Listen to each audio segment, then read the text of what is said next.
Hey guys, it's Ryan again. Welcome back to the 9.5 Life. I'm out here at the cabin on a solo weekend. Gonna do a little bit of a bow hunt this weekend. One last ditch effort. I say it's a last ditch effort. We've got some weather coming in, and work's probably going to call me away over the weekends. So I came out trying to get maybe one or two more tags filled. I've still got a buck tag, and also got a few doe tags that are still left. Our family really does count on the venison to put in the freezer every year. We actually have all the equipment and process our own, put it in the freezer, vacuum sealed, and it lasts us a good couple of years. But we really rely on the venison to kind of help supplement some of the beef that we go through in a hurry. But what's funny is a lot of times the kids and Sarah and I actually gravitate more toward the deer meat than we do the beef. We're trying to make some room in the freezer, but we're also trying to make sure that we have things in there that are good food and as healthy as they can be for our family. But I'm out here going to try to punch a couple tags, going to try to provide for the family. I'm been here for a little while, got settled in, got the grill started. Going to put together some dinner here in a little bit. Going to cook up a nice filet on the grill. I'm going to do some roasted balsamic glazed Brussels sprouts with feta and some candied pecans, some bacon. It's gonna be a good meal tonight. I'm not gonna do a cowboy onion, but that's probably on the kitty for tomorrow. But anyway, stay tuned. Glad you're out here. Gonna do one more weekend of 9.5 for right now. Probably gonna be several more throughout the course of the winter. But this may be the last hunting video that we do. I hope not. We've got till January 15th before the season ends, but that is very, very quickly approaching. So I'll be back with you whenever I start cooking, and we'll put some stuff on the grill and show you guys kind of how we do things. Talk to you soon. All right, guys, just going to give you a glimpse of what I'm doing here. Like I said, we're going to do some roasted Brussels sprouts. These are some pre-rinsed Brussels sprouts that I am going to cut the end stem off of and then simply cut in half. We're going to put it in the foil pan here. We use foil pans out here a lot because, well, doing dishes is not a fun part of any kind of outing. But I'm going to cut all these in half, get these done, rocked out, put in the foil pan.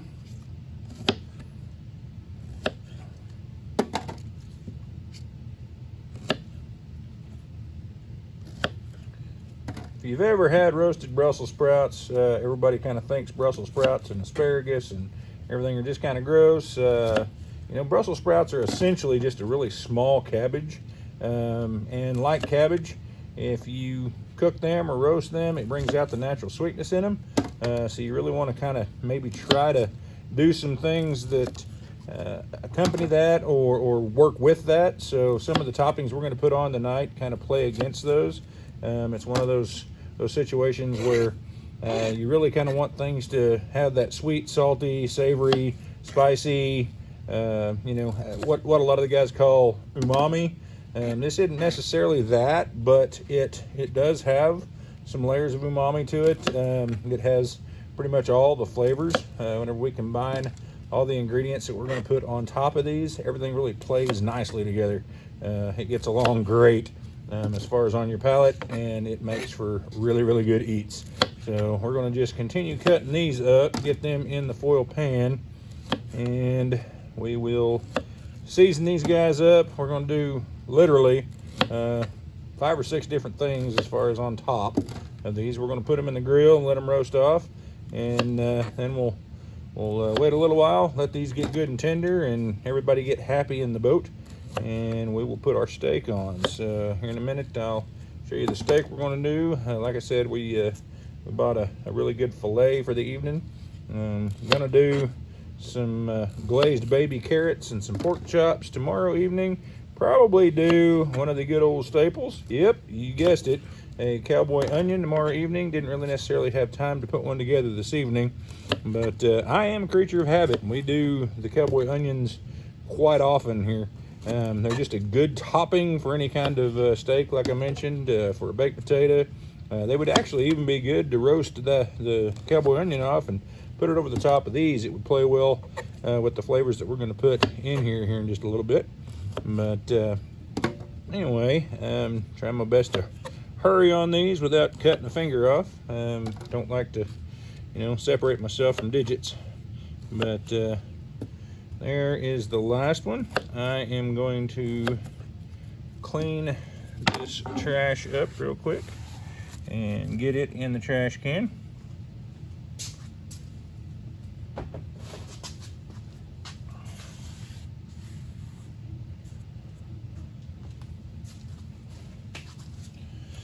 Okay, so what we're going to do with these first and foremost is I've got some spray canola oil. We are going to just spray these down with spray canola oil just for something for the initial seasoning to adhere to.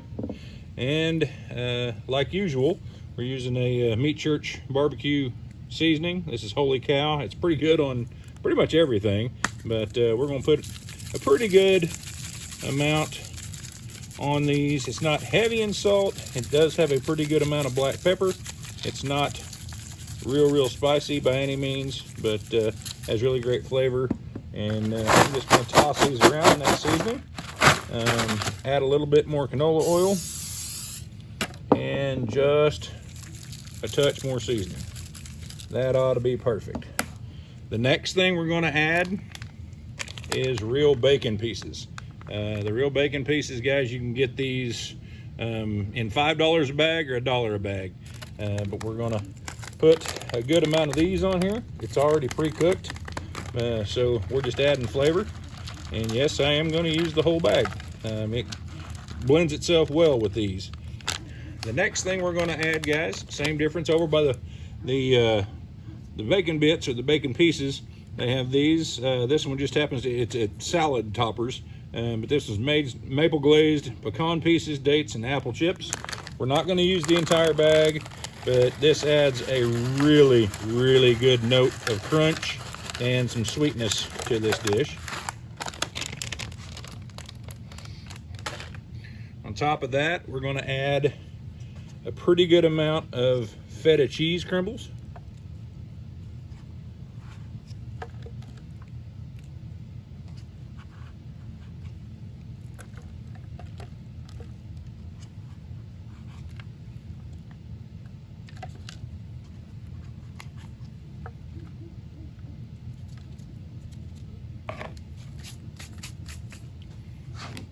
Going to add a few pats of butter to the dish.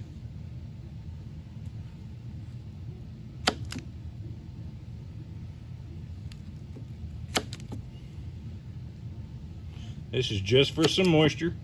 It's not really doing anything besides giving it some moisture and not letting it dry out. And one of the best things I think on the planet, we're going to add a balsamic vinegar glaze to the top of these. And you can use this as liberally or as lightly as you want. I am a fan of it. So are most everybody that I make this for. So we're gonna put a little bit on it, but be careful. It is pretty potent, and a little bit does go a long way, but this does cook into the mix really well. Add some tang to the dish. But I'm gonna cover this and get it out, put it on the grill. We're gonna leave it on for about 30 minutes or so, let it get good and married up together. And then I'll put the steak on, and I'll show you here in just a second, seasoning up the steak. As far as steaks go, I am a fan of fillets whenever I can get them. They don't have a whole lot of flavor as far as the world of steaks go. Ribeye, strip, T-bone, a lot of those have a little bit more, tend to have a little more marbling to them, and will have a lot more flavor whenever they're cooked. So a fillet lends itself heavily to being a vessel of any kind of seasoning that you put on it. You're really going to want to put a powerful amount of seasoning on it. You don't want to over season it, but especially when it comes to salt. But I am a keep it simple, stupid kind of guy, the KISS method, on a filet or pretty much any steaks. I like three things. I'm not going to use a Meat Church barbecue rub. I am a salt, pepper, and garlic guy. As far as how to season a steak, guys, this steak's been setting out, getting to room temperature for almost 45 minutes now. It is very, very close to being room temperature. The thing about seasonings, you want to remember, the larger the seasoning should go on first. So we have a coarse ground black pepper that will by far be the largest of the three seasonings we're putting on, even though we are using a really kind of coarse ground, or not a coarse ground, but a coarse sea salt. But we are going to put the pepper on first, cover all sides of the steak with the pepper, and repeat with the the salt and the garlic. So here you go.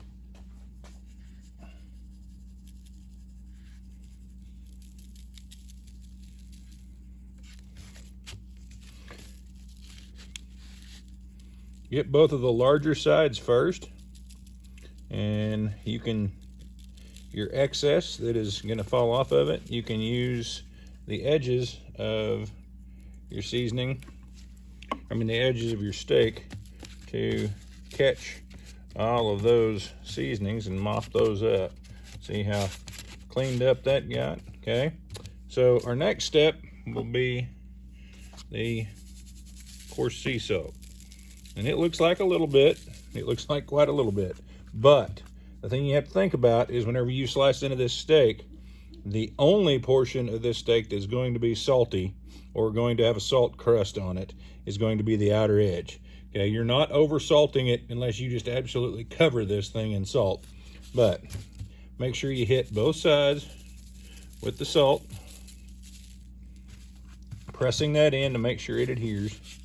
And then make sure that you cover every side. And then same situation. Mop up all the seasoning that you can, making sure that it's fully covered. And third thing is a good garlic powder. Not garlic salt, garlic powder, maybe. Oops, sorry, that's pepper. I'm not with it all together. Gonna put a pretty good amount of garlic on it as well. Press to adhere.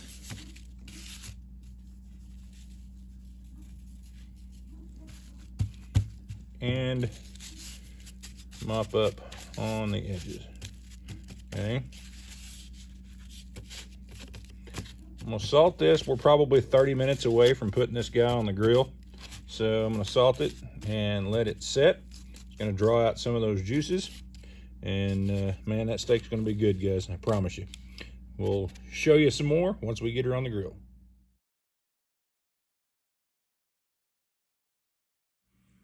Hey guys, welcome back. It's Saturday morning, January 4th. Got the old Matthews. Gonna head down to the blind. Got about a 5-minute walk.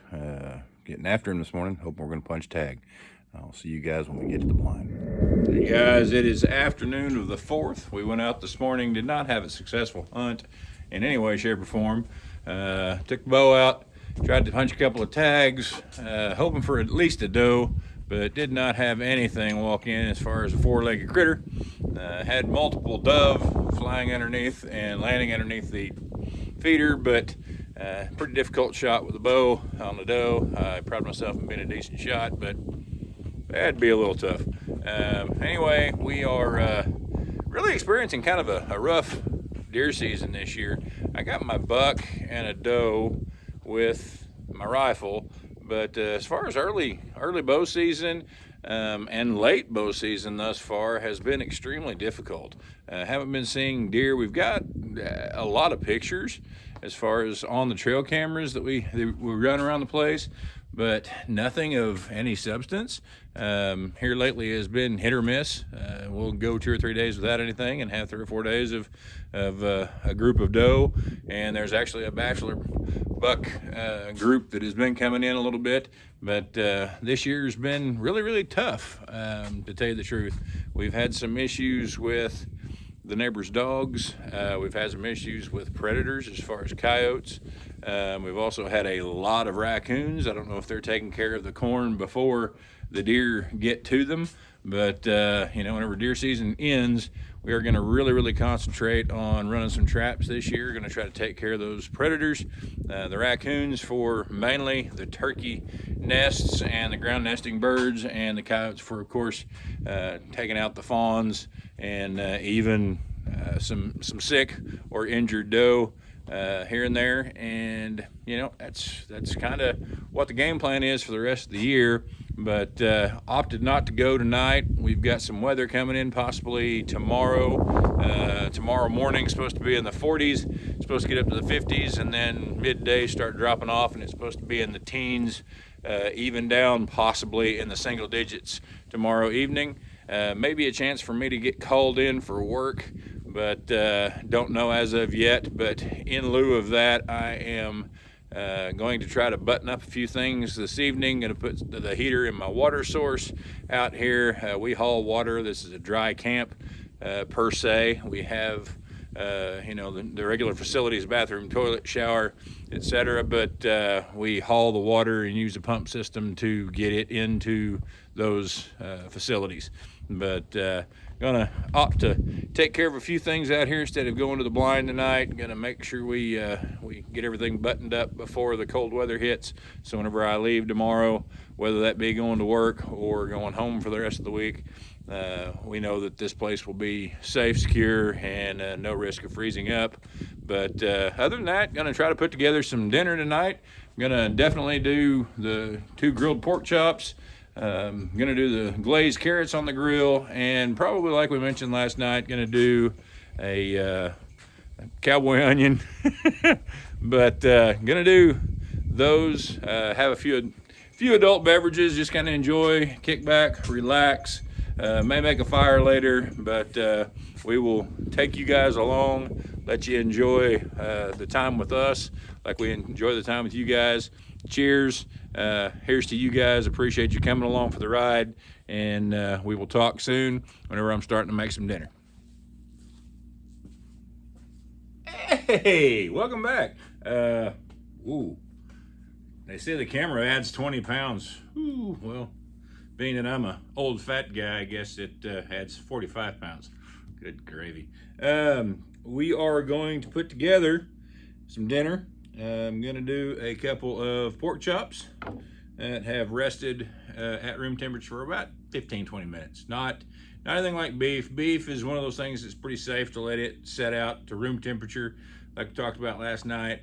The thing about letting meat come to room temperature, not taking it directly out of the refrigerator and putting it directly on the grill, is you just don't get the center cooked as fast as the outside. If you let the whole piece of protein come to close to room temperature, you can throw it on the grill, and the outside and the inside will get pretty close to done at the exact same time. But the thing about pork, 145. 145 is about perfect for pork. You don't really want to take it much less than that. It and chicken are a little bit iffy. Some folks will go ahead and eat a pork chop medium rare. 145 is kind of the sweet spot. Steaks, man, I'm gonna tell you, I'll go blue occasionally, depending on where we get the steaks or where we're eating at. If I go to Walmart and buy a steak, I'm gonna cook it to 125 to 135, somewhere around there. I like a rare to medium rare steak. Other folks might like medium and on up, but anyway, on the pork chops, this evening we're going to season them with some Meat Church Honey Hog. The thing about pork chops, every pork chop you buy, most of the time, whether it be thin or thick, has this rind on it, okay? Has that edge of fat there, and whenever you put those on the grill, on a hot grill, if you don't do what I'm about to do right now, they will curl up on you, and the ends won't get any contact with the fire or the flame, the grill. You need to take a sharp knife and just make a slice in that rind in a couple of spots on both pork chops. Whether they're thick, thin, whatever, you really need to start doing that. Just make a small incision or a small slice a couple of places. And what that does is just makes that rind not want to draw up, okay? It makes a void in there, and your pork chops will lay flat. Just a little bit of a cheat code there. We are going to season these once again with Meat Church Honey Hog. I'm going to remove one glove. This is going to be my shaker glove, or my seasoning hand. Glove hand for handling the meat, clean hand for handling the seasoning. Season these guys. The Honey Hog has got a sweet profile, but it also has some salt to it. Liberally seasoned, but don't go crazy, okay? Same as on the steaks, pat to adhere. And once I get both of these done, we will do the mop application. And by mop application, I mean the mopping up with the sides of the meat. But go ahead and season these fairly liberally, but like I said, don't just go ape crazy on them. It'll overpower it pretty quick. But pork's one of those things that, man, I'm telling you, you can season the fire out of pork, and it'll take on whatever flavors that you're using. But got those seasoned well, got a lot of residual. Gonna take and turn those up on edge. Gonna mop up what seasoning I have left over. Yes, if you've noticed, I do not have a foil pan in front of me. I am making dishes for myself, but with this kind of situation, the cooking sheet, baking sheet, cookie sheet, whatever you guys want to call it, is a little easier to deal with. I'm going to gather up what seasoning I can here on the edges, and we will set these guys aside to rest a little bit and let that seasoning penetrate. There's those guys fully seasoned. Gonna set those aside for now. Remove El Glovo for lack of cross-contamination. Going to wipe down my board just to make sure we don't have anything lingering around as far as contamination. I'm gonna wash my hands with some disinfecting wipes. Like I said earlier, we don't have running water, so I'm using some alcohol wipes. Going to clean my hands thoroughly before handling any other kind of produce or any other kind of meats, so the danger fairies don't come visit me in the comments. Another dish, don't have any small foil pans left, but do have this guy, and it will make quick work of the operation that we're going to do. I am just using, for the glazed carrots, just bagged carrots is all we're using. You can buy those for a couple of bucks. I love these, so I'm going to go ahead and use the entire bag. These are just baby carrots, guys. Just good old from the grocery store baby carrots. Thing about carrots is they're naturally sweet, okay? Naturally sweet and naturally crunchy, as you can tell.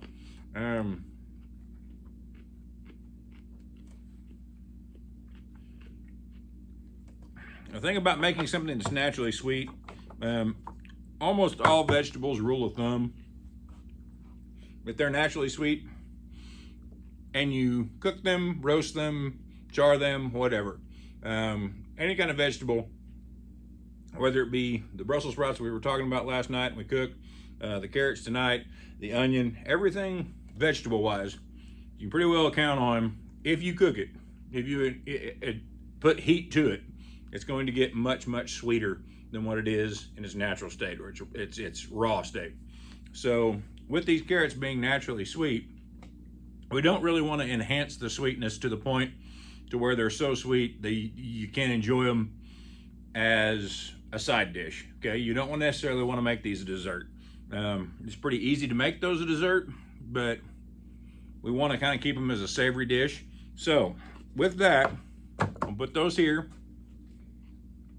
We're gonna add some butter, some seasoning in the way of salt and pepper, okay?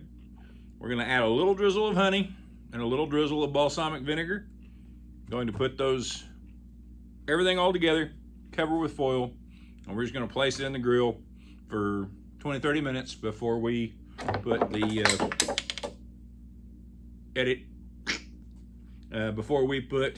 the pork chops onto the grill.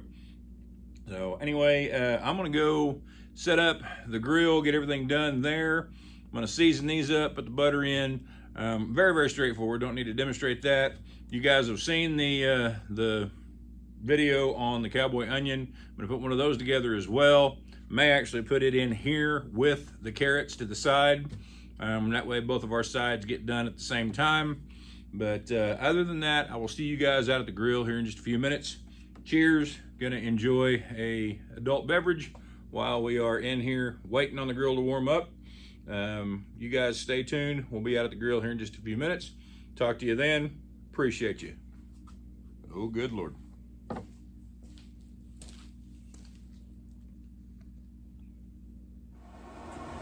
Hey guys, we got the carrots and the cowboy onion prepared and all wrapped up. Running everything on a Traeger pellet grill. Not necessarily brand specific on these. I just really love pellet grills. They are got like a controlled oven. They're a wood burning oven. You can smoke on them, you can cook on them, but they're very easy to use. You can, kind of like old Ron Popeil said about the rotisserie oven, you can set it and forget it. We are running at 375 degrees. I'm going to put the carrots and the onions on the top grate of this grill, and we're going to leave them on there about 30-45 minutes until they kind of get a little bit tender, and then we'll start running the pork chops. I'll see you guys here in a little bit, but I'm going to go ahead and put these on for right now. Here are the carrots. In that foil pan, I just put some balsamic, some honey, some salt, pepper, and a little bit of the honey hog on top of them, and put them on the top grate. And here is the good old cowboy onion, all wrapped up in its little cocoon there. So we'll put it on the top grate, and we're going to shut those guys and let them run. They're going to get happy, they're going to get good and sweet. But we'll give it about 30-45 minutes, and then we'll throw the pork chops on, and we'll catch back up with you when we bring those out.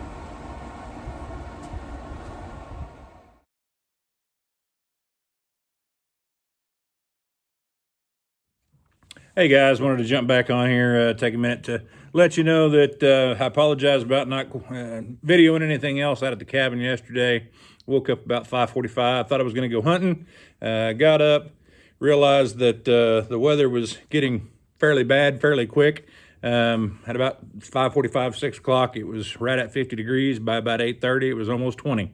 So thought there was going to be a little bit of a risk of me getting called out yesterday afternoon, go back to work. So I made sure I did all the chores and got everything buttoned up out there at the cabin to make sure that the cold didn't affect it any.